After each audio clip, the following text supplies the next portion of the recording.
Now I'm going to check everything on my phone.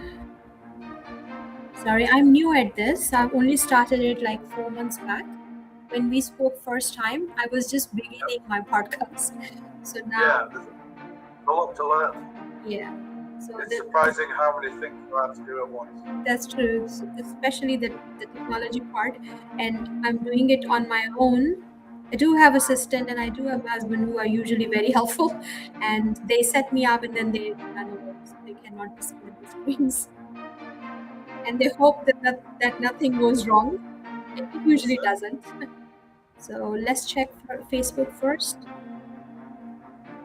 Okay, yes. I can see myself there with you. And then let's go on LinkedIn. Check. Yes. We're live there as well. Now YouTube.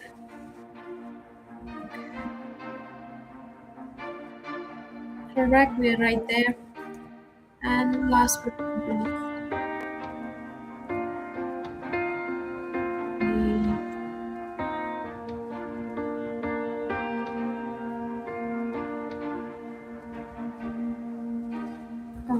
it's me myself. I need to check.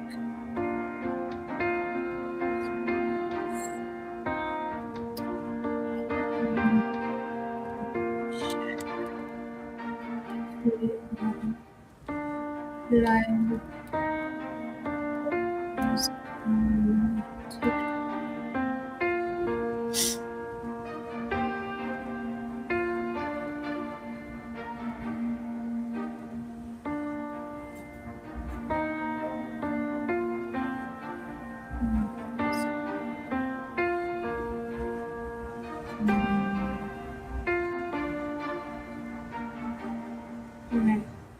I think somebody else has to check it for me. I can't see myself live on Twitter or TikTok.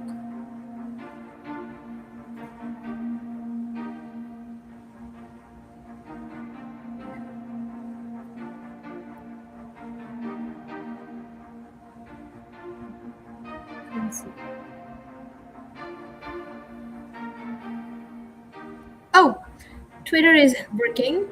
It's just TikTok. Okay. Brilliant.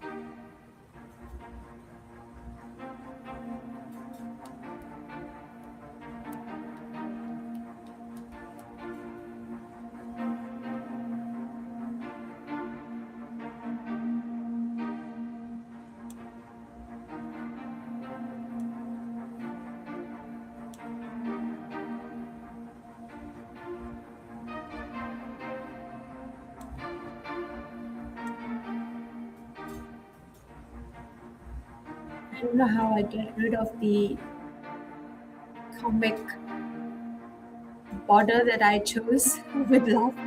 Now I cannot get rid of it.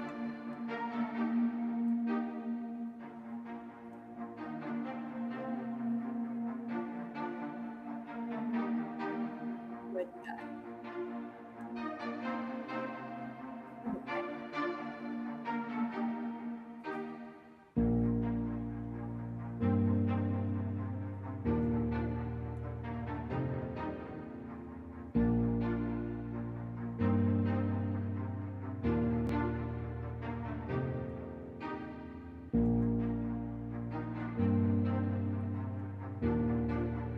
Hi, Rafa, can you hear me?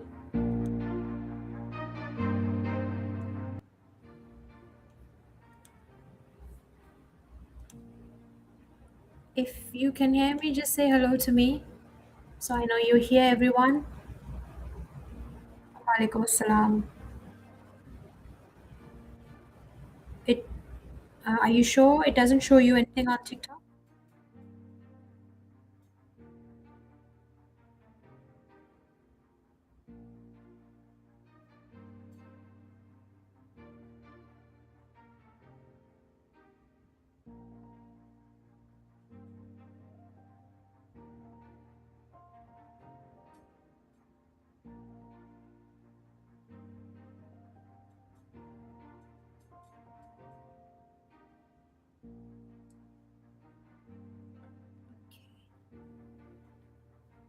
Walaikum Assalam. Thank you for joining Osama, Rafia, RJ. Thank you so much.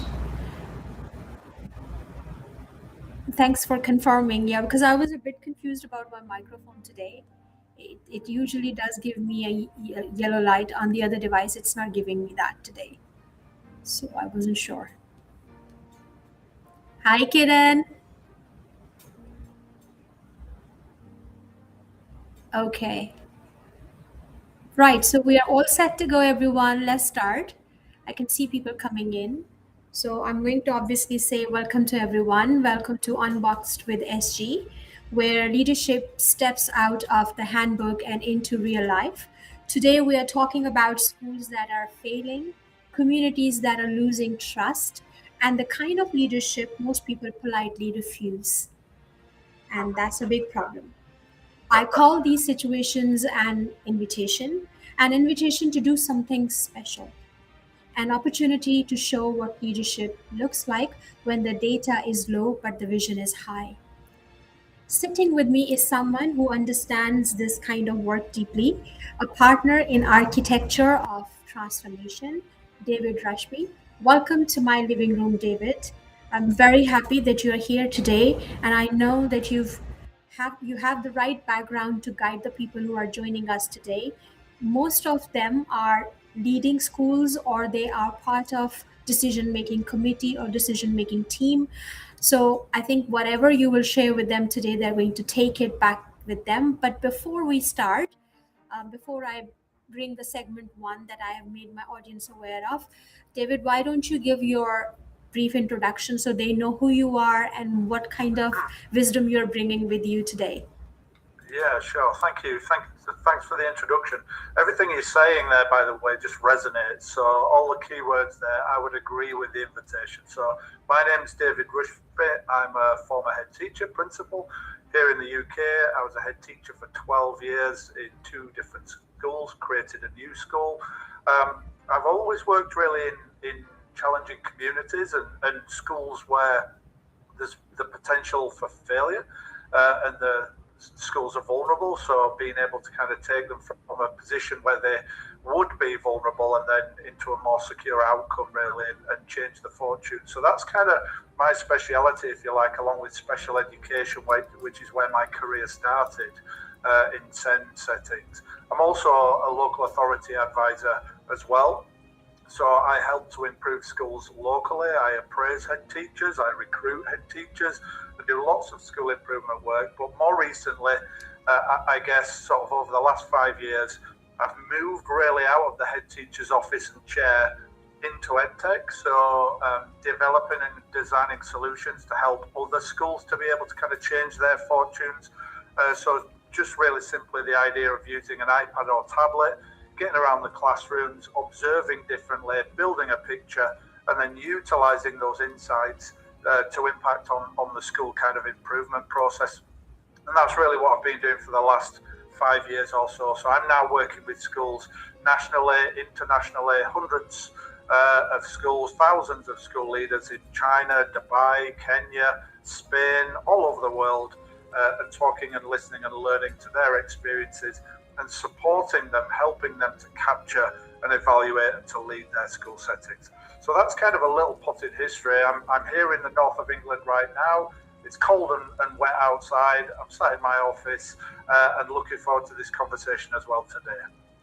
Thank you so much, David, for your detailed introduction. And I can guarantee you that if people couldn't catch this episode right now live, because the recording will be available for the next 14 days, it usually does. I don't remove it. And it sometimes go on for 3 weeks as well. I haven't figured out why sometimes it's only staying for 2 weeks, and for some other cases it's staying for 3 weeks. I think there's something to do with the duration, but I haven't figured that out yet. But as for as long as it is available, you can always come back and watch. However, if this has already gone from our pages, our page on LinkedIn, which is Beyond the Box, which is the name of my company, and then you'll be able to see it on my personal account on Facebook, by Seher Gilani, which where you can always find this recording, and you can also find it forever, I guess, on YouTube. I think that's the only channel where it doesn't disappear after a certain time. So you can always go back to YouTube, which is again going by Beyond the Box, and you can watch this recording. However, if you can't find this recording, you can always go back and catch some of the aha moments that I will be preparing, short clips, and I'll be posting them on Instagram for Beyond the Box. So we go by Beyond the Box everywhere you'll go, you'll be able to find that. But if you go on LinkedIn, all our social media handles are already listed there, and you can always find those. So thank you so much again, everybody, for showing up. I wasn't expecting more people because we're already in December now, and I know that people start early holiday as well. So I wasn't really sure that there will be people here, but I'm so happy to see all of you there. And thank you, David, again for bringing this perfect mix of wisdom, experience, and disruption. And obviously, I'm here for it. And that's exactly what we need today. Before we begin, I would want all our audience to tell us in the comments if you believe struggling schools can truly rise again, or if improvement is just temporary. I want to see where our audience stand. So this is very, very important. If you do have any opinion, any questions, any wonderings, please post them as comments, and I will pick them. And you know that I always pay attention to your comments even throughout the episode. So please keep doing that. Let's move to our segment 1. The first one is why schools fail and why that truth matters. David, failing schools never collapse in one moment. They fade slowly through tiny cracks nobody address. I call it the blind spot syndrome. It is when small issues slowly become the culture of the school. In your experience, David, what starts the decline? What's the very first thing that's going to start that ripple effect and then it just collapse? Well, I think there's a number of things that can occur. I think there's context to consider, so that's really important to see what's going on outside the school as well as what's coming through the front door in your setting. But I do think that one of the key things, well, ultimately it's down to leadership. So when we're talking about schools and the fortunes of schools, it's always going to be rooted to the leadership in the school from my experience. And I would say that that's, no school is exempt. So when we talk about a struggling school, that can be any school if the leadership is not strong. So ultimately, it's not the school itself, it's the people at the helm and the custodians who are able to kind of dictate how the fortunes may be. So it's a really interesting one when just to add to that really in relation to leadership, because if you think a little bit, in England, we used to have a judgment really in the old Ofsted framework when schools are very rigorously inspected here. And there was one for the capacity for sustained improvement. Now, like a lot of fads and things that appear in frameworks and in schools, it disappeared a little bit. I'm a little bit old school.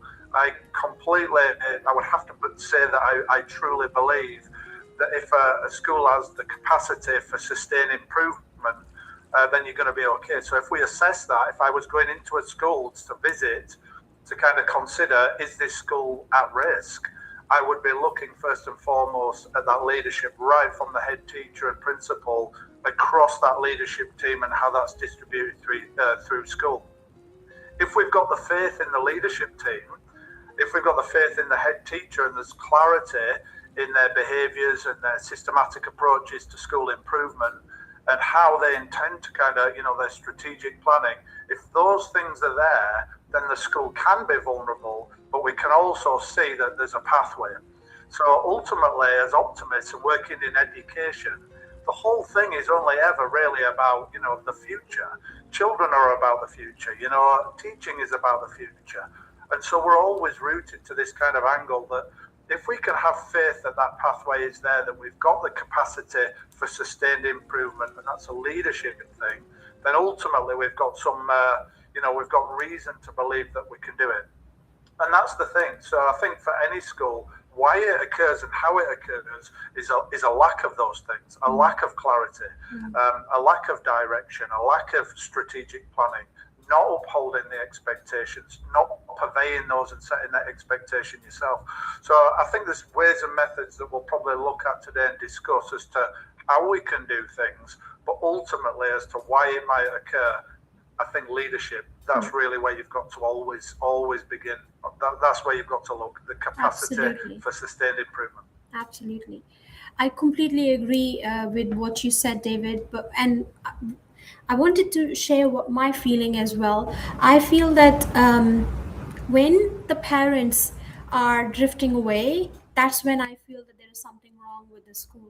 And even though you may not know what is wrong with the school, but every time I went to a school and I saw the parents and school's relationship, and if that's strained, and if that's Yeah, not very special, and if that is not with trust, then there is something wrong with the school. And then obviously you'll have to dig deeper to find out. And as you said, we'll then obviously have to, inside the school, always have to look at the leadership. Teachers yeah, feel it in their energy. You can see energy is always low. These are the indicators when you go into a school and you're walking in a hallway. You'll always pick on these things. The data only slows it once the damage is the data only shows it once the damage is done. Here is one tool that I use in every high challenge school, and that's the first 10 days lens. Some people have 100 days lens as well, but I think you actually, if you spend the 2 weeks, which is 5 days plus 5 days, like 10 days, you'll know what exactly is happening in that school. 10 days of pure evidence gathering, no fixing, no firefighting, no rescuing, only observation, emotion mapping, and pattern diagnosis. I think we'll be able to know at the end of 10 days what exactly is wrong with this school. Is it really the leadership? Is it something else? Is it the policy on paper but not implemented? Is it lack of funds and not being looked into, priorities not really set? But whatever is stemming, it's all stemming through the leadership, obviously.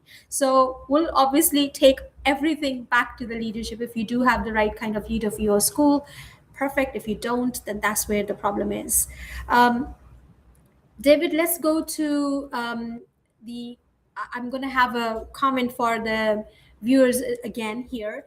If they had 10 days inside their school with zero pressure, like they have nothing else to do, what would they observe first? So, audience, this is for you basically. Are you going to observe culture or behavior or instruction or leadership? Tell us in the comments what would be your first priority that you're going to pay attention to if you were given a position to go in and see what the school is telling you.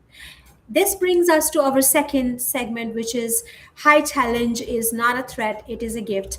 Well, I yeah. don't think many people will actually agree with me, because the schools that are struggling, they don't see it as a blessing, obviously. They're losing business, parents are leaving them, students, they're losing number. So obviously, they're not going to look at it as a blessing. But people who really believe in improvement, they would certainly see it as a gift.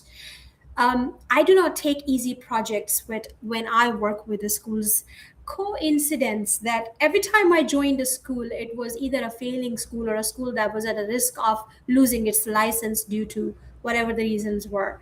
Um, Easy does not grow anyone, obviously. I wanted a challenge for myself, but that actually made me see so many things that if I was working in an outstanding or a very good school, I would not have seen those elements of improvement. I always tell school owners, give me the school nobody believes in, and I will turn it into your Bergen. Purposeful, handcrafted, iconic. That's my example that I always use with love. What does that invitation feel like for you, David? Well, I mean, going back to what you were saying there about challenge, high challenge, and that invitation to go and do something good. I mean, I think given the fact that my career has kind of worked in that way, where I've always ended up in schools where, I mean, I remember somebody saying to me that if you end up in a school that is failing, and I've always worked in schools in high deprivation, so where there's been not just high challenge for different reasons, but also the catchment area and the communities being quite sort of, there's been other factors to consider there with regards to deprivation and also special needs and things like that, which come along with that. That is I once heard that is the greatest calling, and I would completely agree with that term. I think that if you question why leaders are happy to kind of step into school improvement situations with schools who may be in those circumstances when they could easily go elsewhere, I would say the greatest calling is the thing. It's that idea, that possibility that you could take something and it sounds a little bit egocentric, but change the fortunes. Now, ultimately, that is driven by the children. And when we talk about the vision, it's about the impact that the school has. That's not a mission statement. That's what you do on any given day.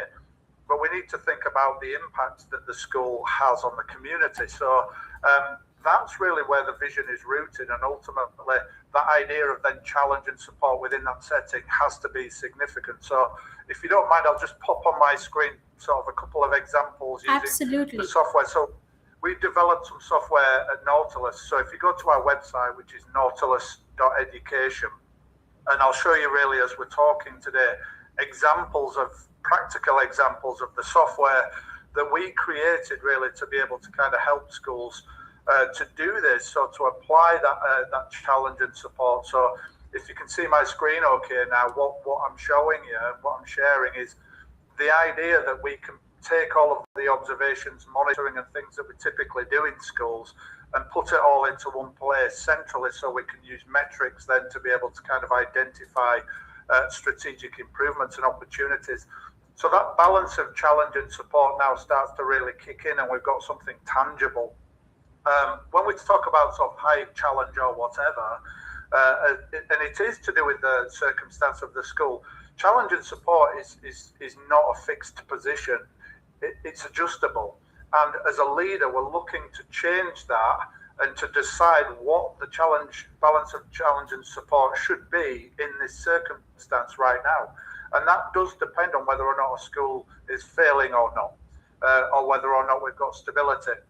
So what we were doing was taking this idea of putting everything into one place. And what you can see here is a dashboard. And on this dashboard, I can see all of my lesson observations for all of my staff. I could click around and I can see metrics that give me averages. And we're using a rubric to get some data so we can see strengths and areas for development.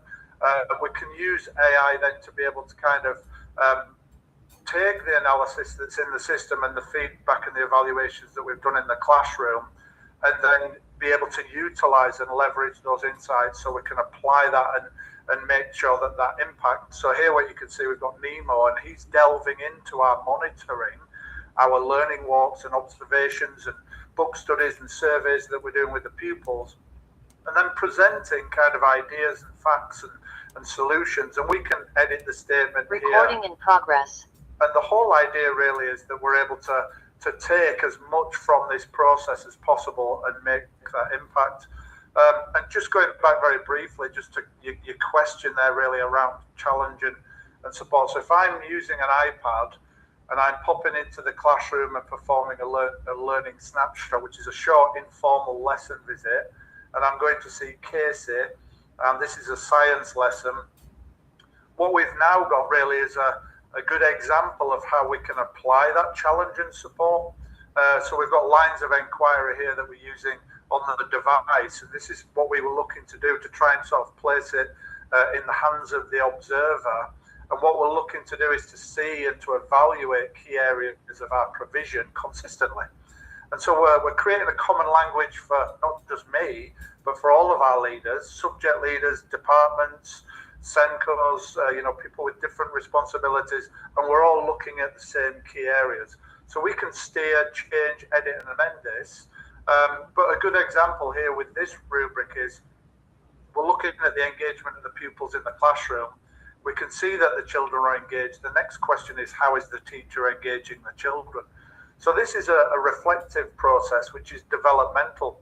At the same time, we can acknowledge that there will be areas for development. If we went into the staff room and sat with the teachers and said, right, okay, put your hands up who teaches maths well, put your hands up if you teach, what you teach less well. If they are in a safe place and they trust you, and this is not about pay or career stage, this is about professional development, I think people will be honest.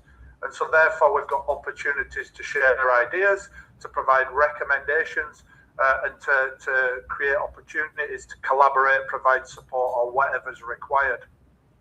If it's a priority, sometimes that might be the case. We can tackle that, we can address it. More often than not, most teaching is good. So we could see that the children are engaged. We're just then looking at closely at the strategies that this teacher uses. And so we are applying a balance of challenge and support, but we're doing it sensitively and we're doing it intuitively, meaning that this is about a teacher. This is developmental. And incrementally, if we can develop teacher skill sets in the classrooms, then the outcomes will take care of themselves. So that's just an example, really, I guess, at this point, talking a little bit about the work that we're doing with schools to help them to implement systematic processes which can apply that challenge and support and ultimately can help bring recommendations and recognition for the team as well. This is brilliant, David. I have a couple of questions, and then the audience have left some questions on the screen as well. So if you allow me, if you leave your screen that you're sharing right now still shared, because I think the questions that I have are obviously related to this program that you have created.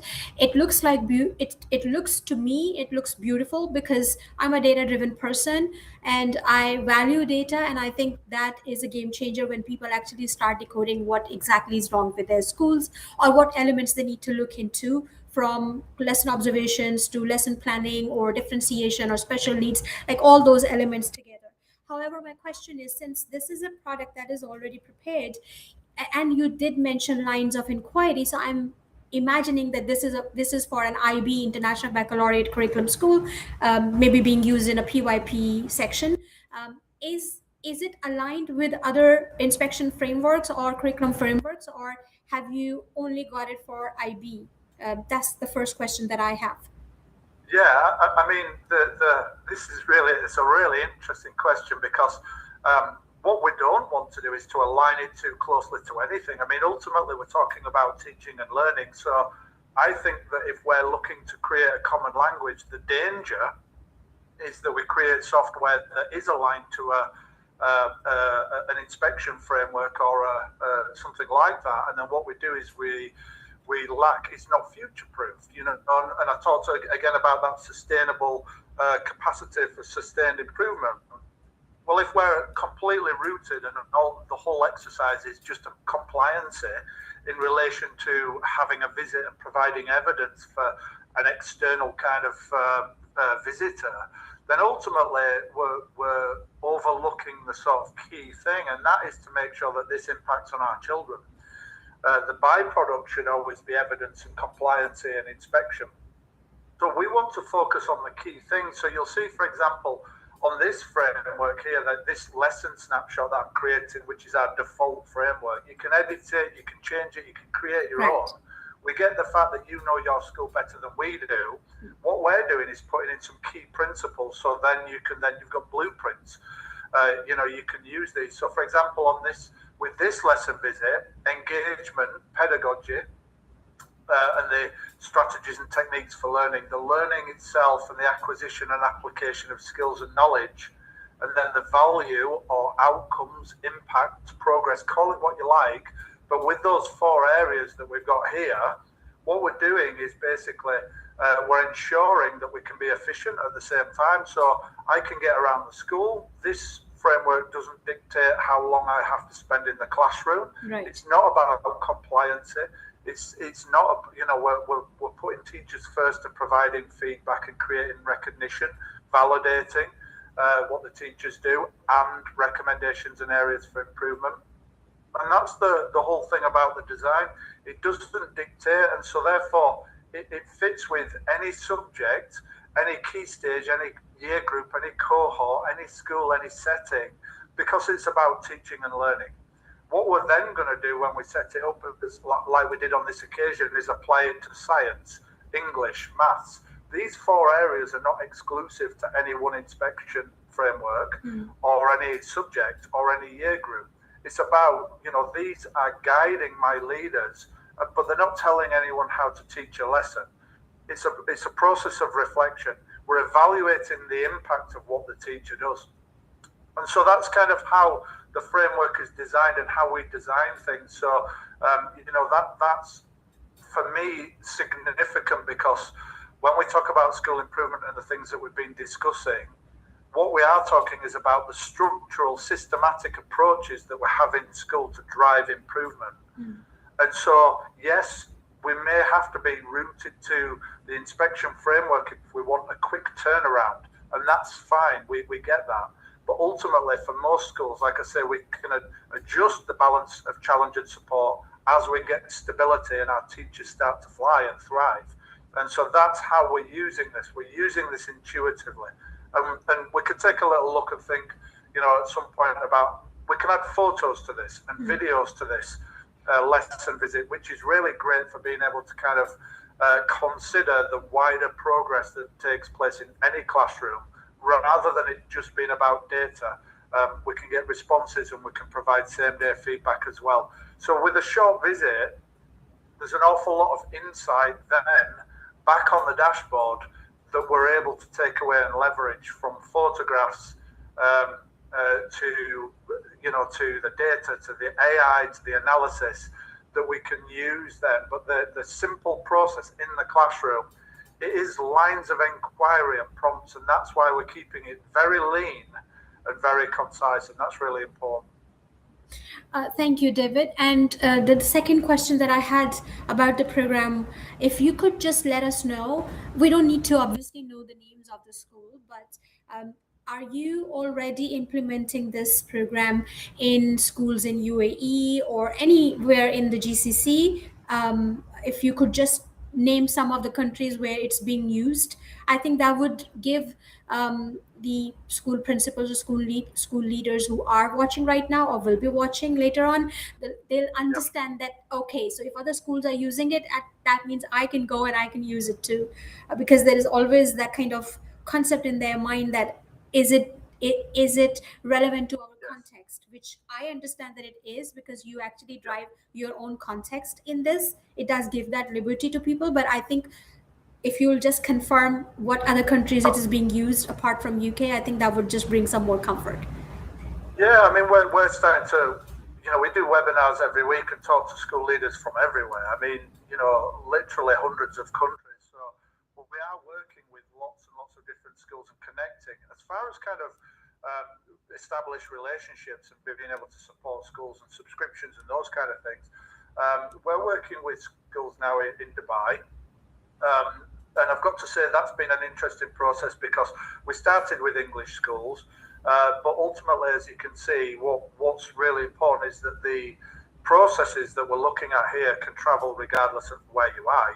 It is about creating a common language within a school and school improvement, but that's kind of global, because these are key principles which every lesson and every school and should be rooted to. So we're working with schools, a lot of schools in Wales, the British Isles. We're now working with schools in Spain, in Valencia, and commuter schools, and schools are inspected by BSO. We're working with schools in Kenya and East Africa and different places there. Uganda, China, we've worked with schools. In Dubai, it's been really interesting, because that's been our kind of first foray really into working with those schools. We have worked with those schools. We've got a couple of really big schools in Dubai that we've worked with now for sort of 4 years, and we've co-developed with them. So one of the things that we always look to do is, like I say, listen to the school, because half of the company is kind of education and half of the company is software development. So we're quite unique in a way that we're very intuitive and agile. So when a school says, oh, could we do this? We can add features and we can develop alongside with them. We look all the time to listen and work alongside with schools. So, yeah, we're working with schools in Dubai, and that's been really interesting. I flew out there in about a month ago, did a visit, met with the leadership team. We were nominated for a GUESS award at the awards in Dubai at the Trade Centre, which was prestigious. We were down for Best Digital Tool. Wow. We won. There's the trophy right behind me, so we brought that home. And really, I guess that validation, congratulations. That's a huge event. I'm familiar with that. Yes. Yeah, it was absolutely glorious. I mean, it was, and we were against big names, but I think, the thing that the judges would have liked is the fact that this is about innovation. So we really proactively want to connect and talk to schools and listen and learn with schools. I think we'll find all of the commonalities that we're looking at today that we've demonstrated and shared, I think are fundamental to all schools. I think once we start to look at how we can tailor, advise, support, collaborate, you get something at an extra level there, which I think is really significant. So just to kind of answer your question, we've got a little thing called the knowledge base, which is central on the platform. And what this does is it uses AI to create a self-evaluation report. So what we can agree on is whether or not we're talking about Ofsted in England, whether or not we're talking about BSO at British schools overseas, ISI, whether or not we're talking about KHDA or ADEC. I was looking at the BQA just before we came on and the framework and how you could apply this. It's the same process. So here, what we're doing is we're taking the statements, I only put a couple of them in, from the framework that we're looking at to help and what the system's doing now is it's taking this statement, which is a descriptor from the framework, as well as the key words, including the judgments. And you can see the little wheel there whirring. It's delving into the last 1,000 learning walks, observations, book studies, monitoring activities that we've done. And it's then creating a self-evaluation report for that area using AI. And so here you can see we've got a little sort of summary, things that it's finding from the walks that we've done. It's got quotes from the children. It's got quotes from the different entries and things that we've put into the iPads and tablets, capturing. It's got references there where we can click links to find evidence to support that point. And so that's just there for the first point. And the same thing, it's done the same thing for the development and well-being there. So what, I guess, going back to your original question, Sahaya, is that what we don't want to do, and in this day and age for me, as far as innovation is concerned, is we don't want to restrict things by saying that this is for one framework or another, or this is for one country or another. The world is getting smaller. We're talking to each other and we're collaborating in different ways as educationalists. So it's really important that what we do when we develop and design is that we can make things like this. We can integrate ways of being able to be compliant, to create evidence, to self-evaluate, and to do all of those things. But ultimately, this is only ever about those classroom visits and those observations, which is something that we all do. Thanks, David. David, I have a long list of questions from the audience, and we are almost done with the 50% of our time together. So I think this is perfect time that I take those questions, and then we will do our last two segments to take it forward. Is it okay, David, if you unshare your screen just so people can see you when you're answering their questions? Yes, of course. Unless you I mean, at some point you want to bring the screen back, that would be absolutely fine. No, so let's do that. Yeah, the very first question that I have here is from Sarah, and she's asking, when we talk about schools improvement, where do you think the real change begins? With systems, teachers, leadership, or mindset? That's the first question. And then we do have 1, 2, and 3. Like there are 3 more questions after this. I'll keep it short then, I'll be concise. Where does school improvement begins? I mean, ultimately with knowing your school. So that's a leadership expectation, isn't it? So again, going back to the dashboard that we were looking at there, ultimately anything that you do as a leader to drive and improve a school comes from the knowledge that you have and the insights that you've got. So ultimately, if you can be well informed, systematically, if you've got access and you're able to be able, you can see what teaching and learning looks like. You've got the processes to evaluate, as we've been looking at there today. Then what that means is that you are well placed to make strategic decisions. You cannot make those decisions, and they will not hit the sweet spot unless you are well informed. Now, for me as a head teacher, I need to have that for the whole school. So that's a process, and I need to put things in place to be able to give me that, to enlighten me, as we've looked at today, which is the whole principle behind the system.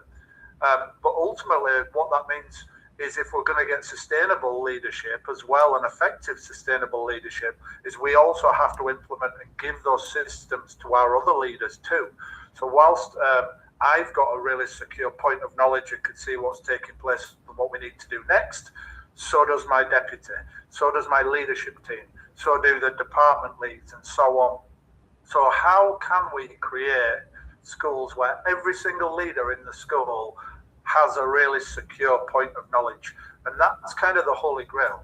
That's what makes this work or not. And so it comes back to those systematic processes, and pace and time as well are factors.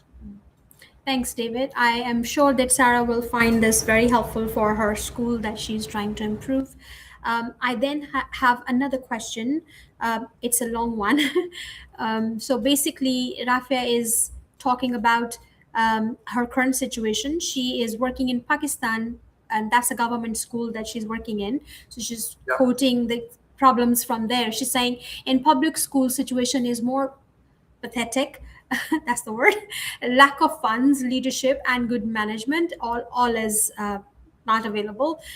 What should we do in that case? So she's basically saying that there is a serious issue of money, and then obviously leadership is not as trained as you would want, and management is not good either. So what can one do to bring the improvement to the school?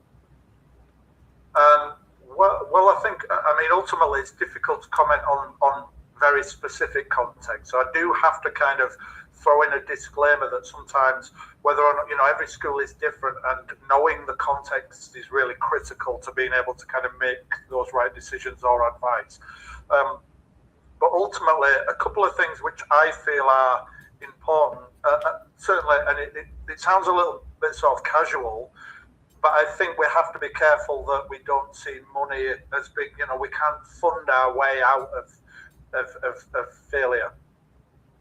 When schools are struggling and we talk about money, I think I've worked in schools that don't have money, and we were able to work with creativity and intuition. We were able to kind of implement methods of school improvement that didn't have a cost to it, and I think that's one thing to consider. But I would say that because I'm the eternal optimist, so I have to have faith that we can do it, and that's got to be rooted at the heart of it. So whilst we talk about funding, we have to have someone and some people within that team who are going to say, like, we can do this regardless.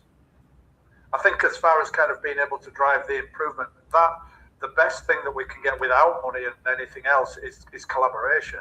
So the best thing we can do is get everybody together to be able to identify the challenges that we have, and hopefully recognize that we've got a team here where that is the invitation to do something special. So we don't have much money, we have got these challenges, but we've got this team and we can do this.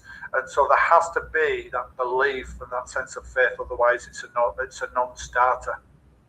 As we then start to, that should influence everything we do.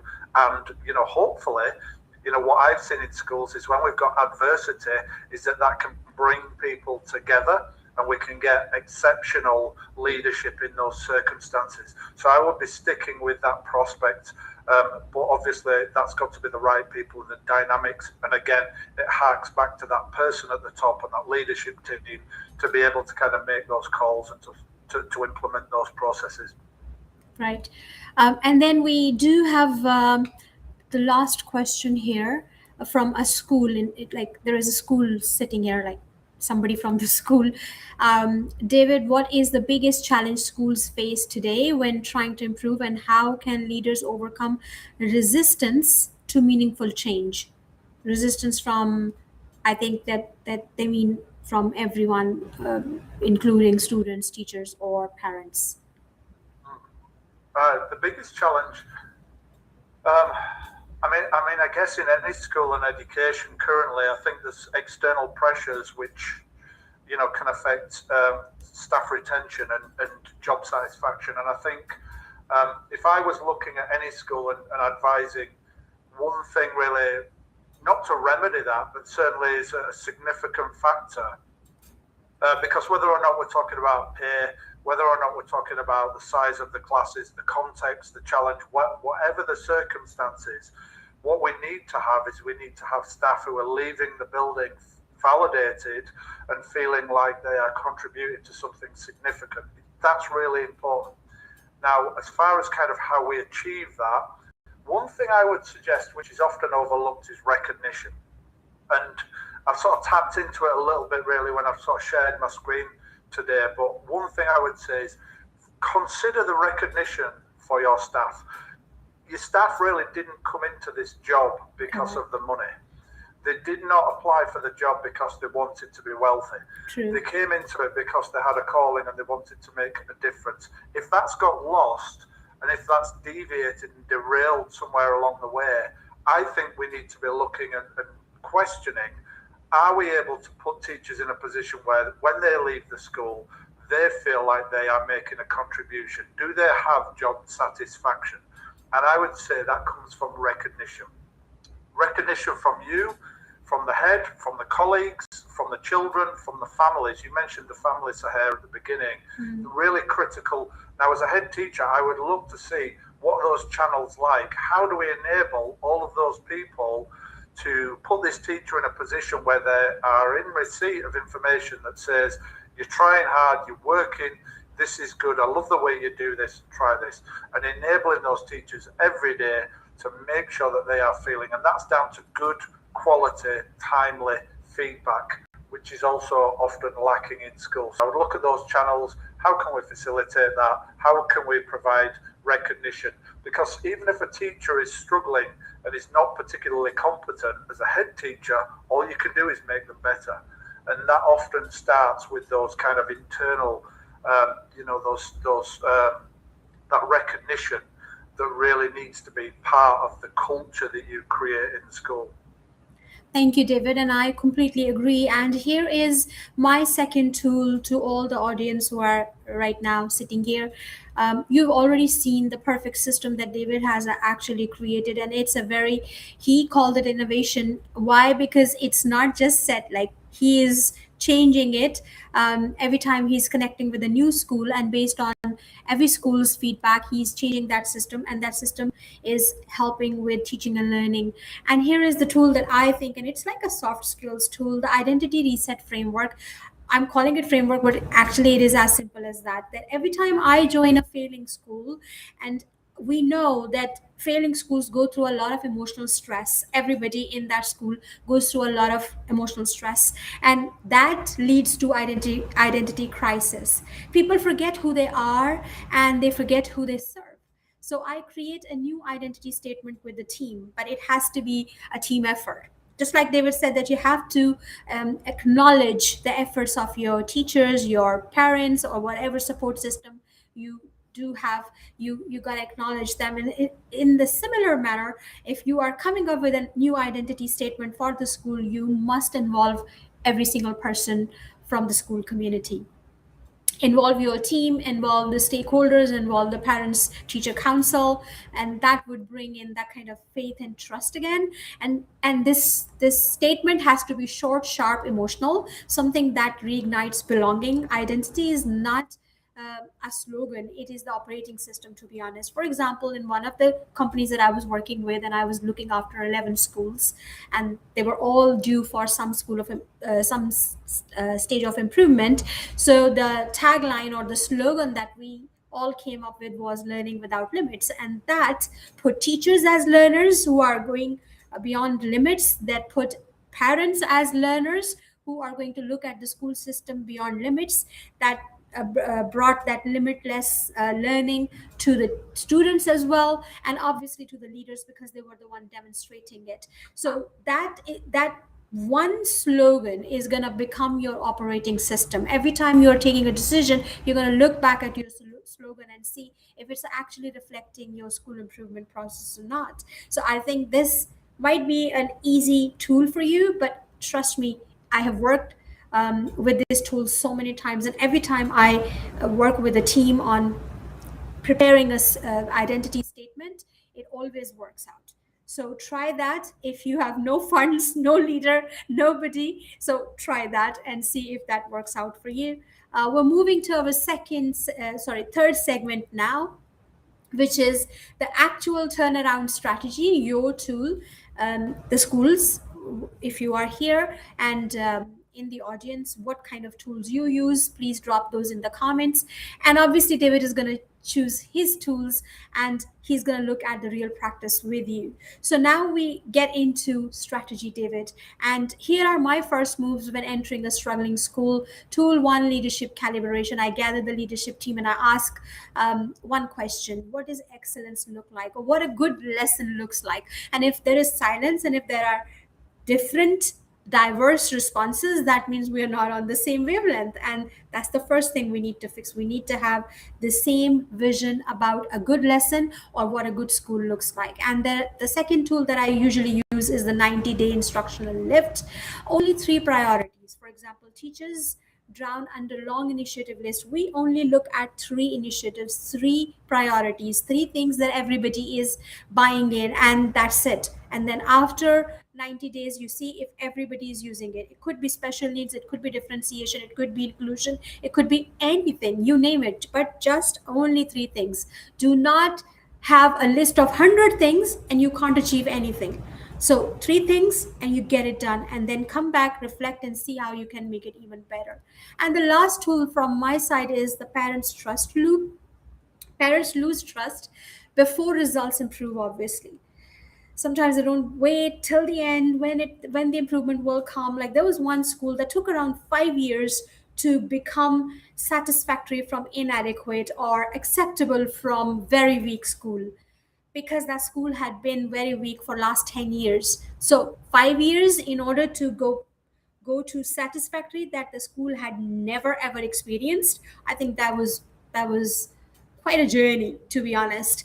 And the communication played a very important role for the parents who were there for last 10 years, and they wanted to see it improving the inspection rating. I keep bringing inspection back because many times the schools have struggles that are tied into inspection rating. For example, in GCC, you can't increase the school fee if your inspection rating is not a certain rating.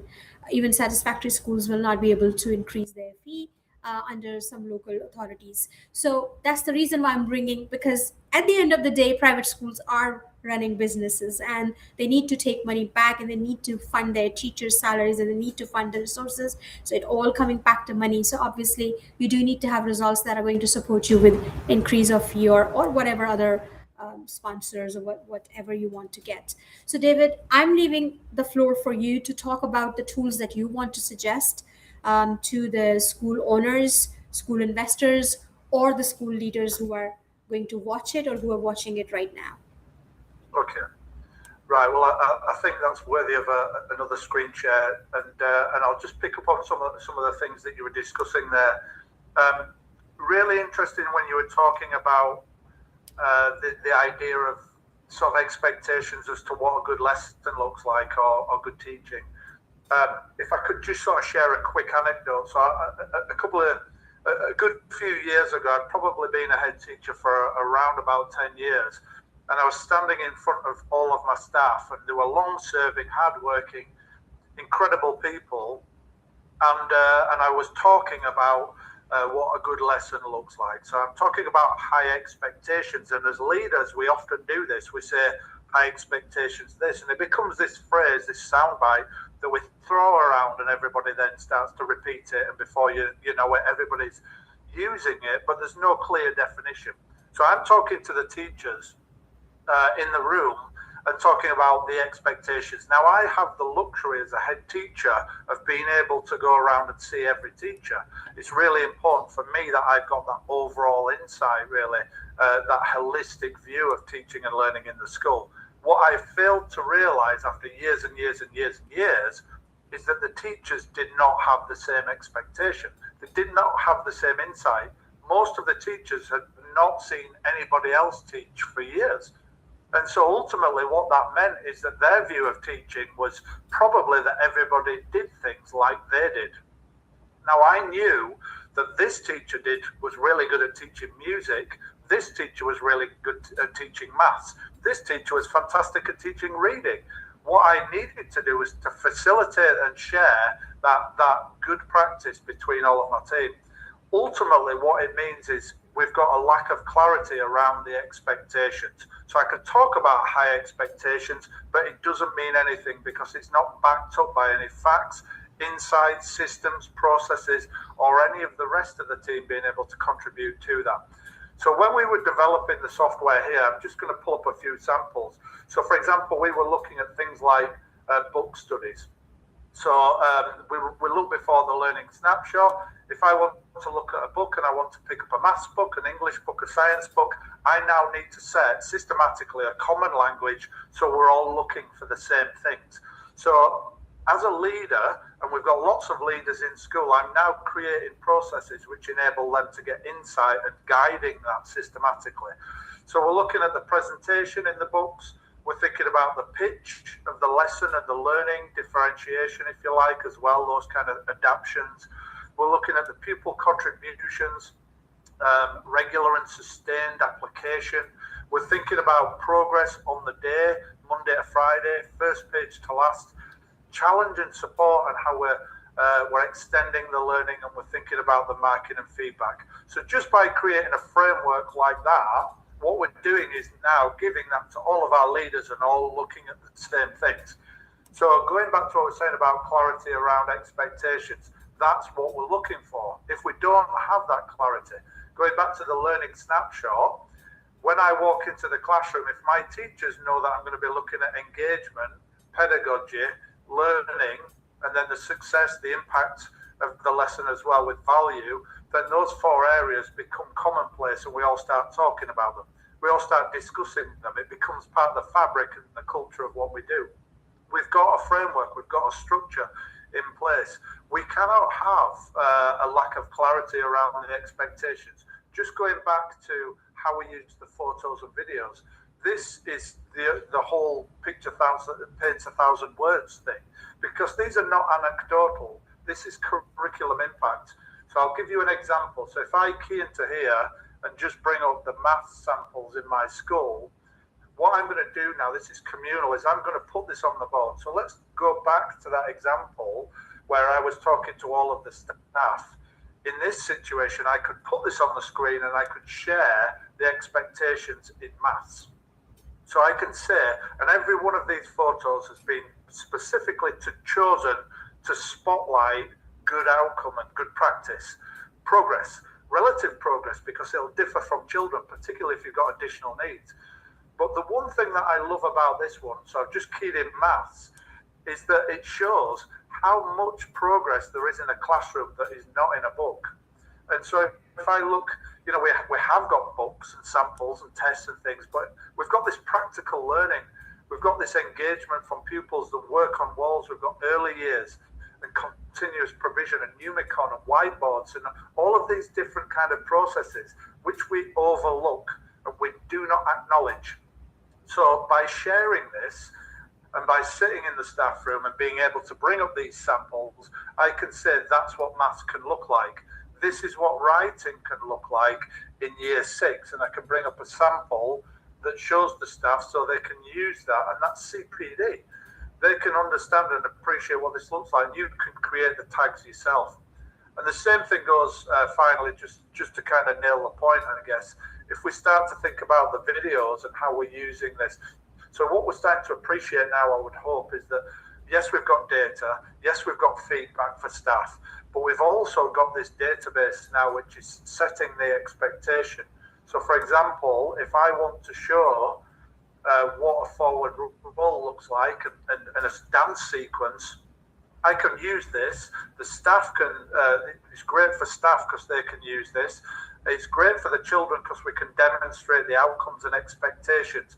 For me as a school leader, what I'm now doing is I'm spotlighting and really kind of defining what high expectations look like in every subject, in every year group, and so on. And where the video finally works really well is reading. How do we assess reading with paper tests? So here I'm demonstrating and I'm showing what reading should look like at the end of each year group.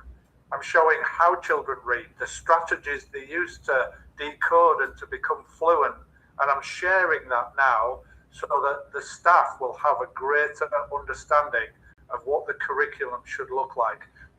And I'm raising the bar along the way using video and photo. And it's not an extra job. We're doing it at the same time. When we pop into classrooms, we're spotlighting and capturing those images.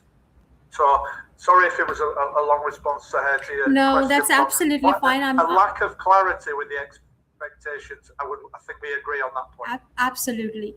And I'll just go to the last segment now with this, because I want to make sure that we are delivering what we promised, and then we will check the questions again, and if there are any questions, we'll certainly bring them to the forum. So audience, please hang in there. We're not dismissing your questions at all, but let's move to the segment 4, because you might actually find answers to your questions already in segment 4. So let me read the name of the segment. It is called Doing Something Special, Not Just Better, Special. So David, I always tell leaders that improvement is not the goal. Transformation is.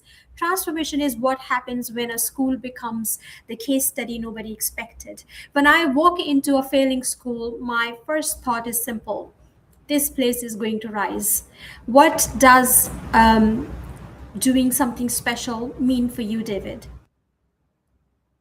Well, I think it starts with the relationship. So if we look at those bonds and relationships that we have with the children, and so we set the expectation as a leader, not just by operational kind of factors that we've looked at in systematic school improvement, but what we're saying as well is, I like children, I like working with them, I like the company, I respect you. And demonstrating how to establish and secure quick relations. There is nothing better than seeing a school leader or a head teacher on the yard or the playground, knowing the children's names. That, for me, really, and then the second part, the byproduct, doing something special, it's for those children. How does the school impact on the community?